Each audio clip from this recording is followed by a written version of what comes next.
Nigawa sa Annual Functional Assessment sa tuig 2024 sa Local Committee on Anti-Trafficking ug Violence Against Women and Their Children kun Elcat Vauci nga usa ang Gensan sa gideklarang High Functional Local Government Unit. Nagpamatuod lang matud pa kini nga epektibo ang child protection ug uban pang programa sa syudad. Luyo sa Gensan usasab ang Polomolok sa gikonsiderang High Functional LGU sa South Cotabato. Komento pa ni Office in Charge Nelson Panza sa Municipal Social Welfare and Development Office kun MSWDO Polomolok nga dili na kini ang unang higayon nga naangkon kini sa munisipalidad. Kami po yung welfare arm ng LGU in terms sa pag-monitor, pag-implement ng mga programs natin, hindi lang sa mga kabataan, mayroon tayong mga programs sa women, sa mga senior citizens natin.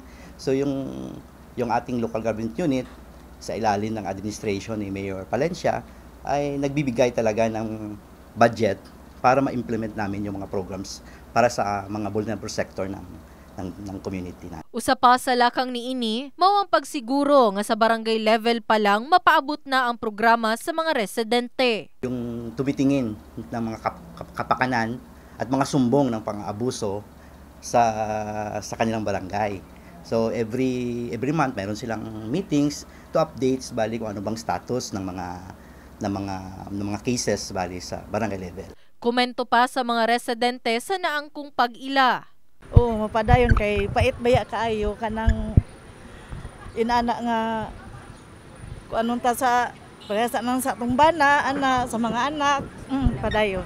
Tesyonan tong mga kababahian against sa mga violence. Pila pa sa basihan sa evaluation ni ini, mao ang organizational structure, police implementation, planning and budgeting, ug kinatibuk ang accomplishment, kalabot trafficking ug violence against women and children. In the heart of changing lives, kini si Liza Labajo, Brigada News.